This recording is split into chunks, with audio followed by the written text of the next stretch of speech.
차관, 네.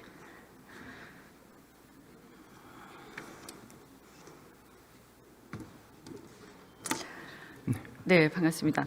검찰총장께서 나오시지 않으셔가지고, 네, 불가피하게 차관님께 줄 수밖에 없습니다. 오늘 김건희 주가 조작 유죄가 확정되지 않았습니까? 불기소 처분에 대한 재수사 해야 된다 이렇게 생각을 합니다.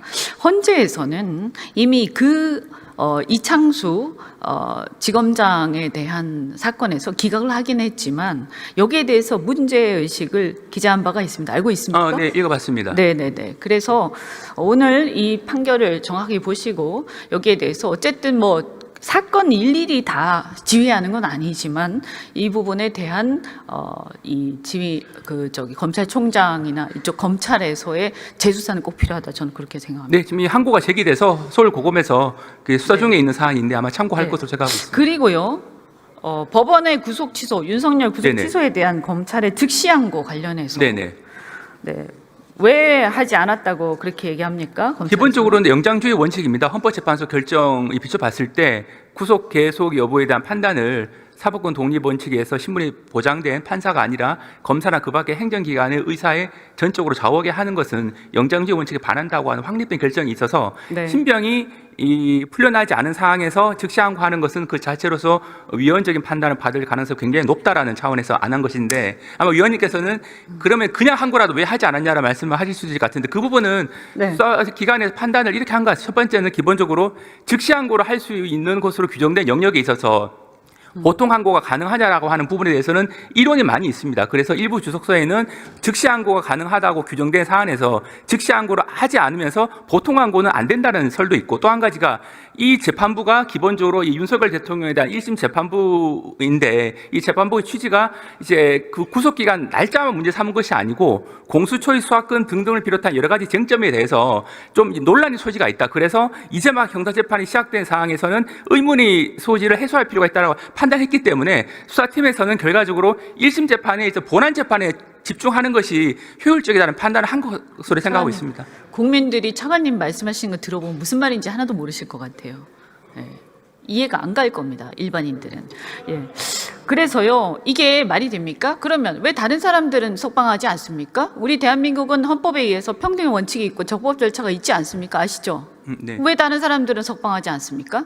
지금 다른 사안을 제가 확인해 보니까 즉시 항고가 문제된 사안들은 모두 다 신병이 확보되지 않고 이제 석방된 상태에서 검찰에서 이제 즉시한 항고를 한 사례는 있는데 이 사건과 같이 지금 이제 위원님께서 말씀하신 바와 같이 저는 잠깐만 제가 끊어서 죄송한데 즉시 항고를 안 해도 이게 만약 잘못됐다고 생각해서 그냥 풀어줬으면 모든 국민들한테 그거 해야지. 그러면 국민들이 다 일일이 변호사 써가지고 즉시 항고 해야 돼. 죄송합니다. 이 판결을 갖다가 문제를 삼아야 됩니까? 이 결정을 받아야 됩니까? 구속기간 산입에 대해서는 그 판단에 대해서는 검찰에서도 법원의 판단과는 좀 다릅니다. 그래서 법원의 판단을 수용해서 그 종전의 관행을 바꾸는 것은 아니고 종전 관행대로 하되 다만 법원의 그 구속기간 산정에 대한 판단에 대해서는 동의할 수 없지만 본안 재판에서 다투겠다는 입장입니다.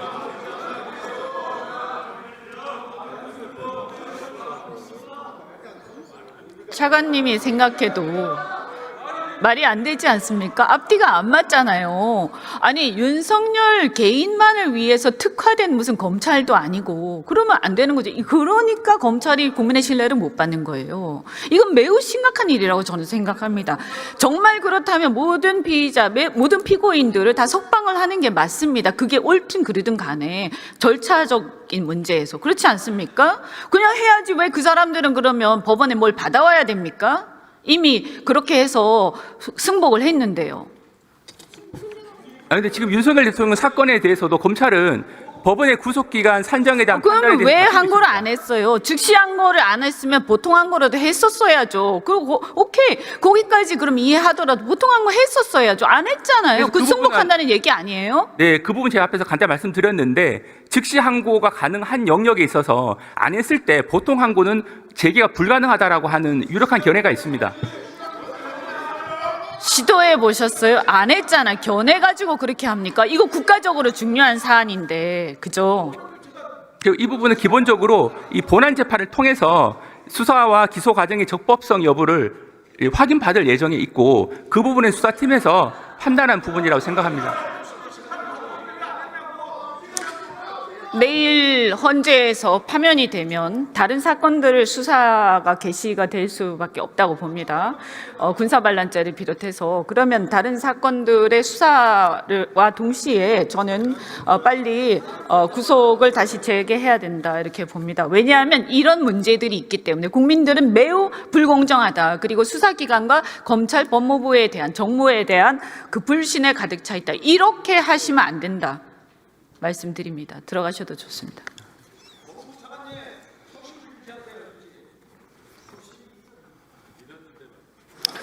산자부 장관님 나와주십시오.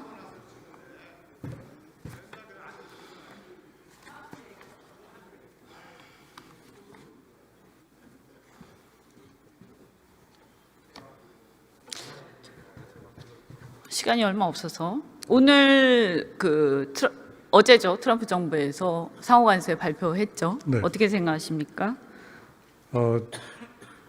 예, 저희가 뭐 그동안 여러 가지 시나리오 가지고 대응하고 있었는데 생각보다 좀 높게 발표가 돼서 저희 산업계 여러 가지 우려가 있고 오늘 지금 계속 산업계하고 지금 저희가 협의 중에 있습니다. 조만간에 미국 측하고 긴밀하게 협의를 해서 우리 산업계에 부정적인 영향을 최소화시킬 수 있도록 노력하겠습니다.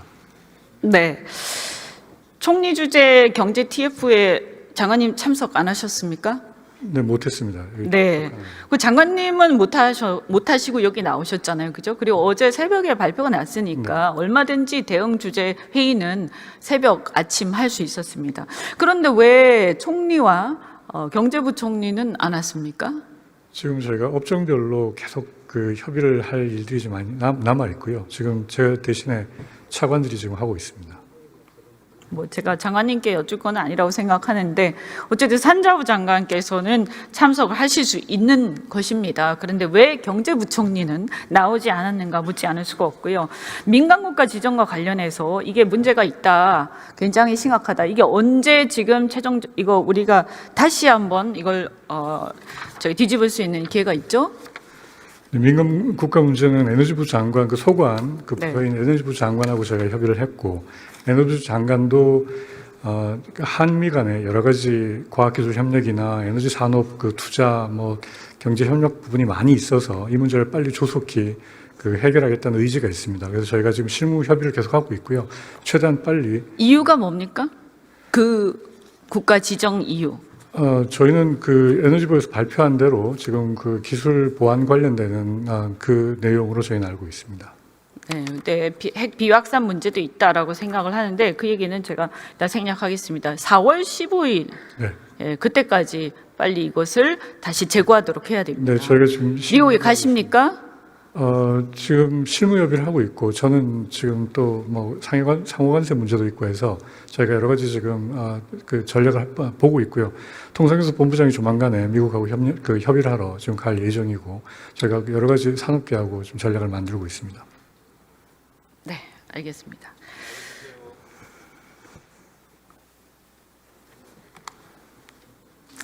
네, 국민 여러분, 우리 대한민국이 여러 가지로 매우 어렵습니다. 이제 내일 파면 선고로 인해서 대한민국 재출발하고 우리가 다시 성장과 회복으로 가기를 바랍니다. 감사드립니다.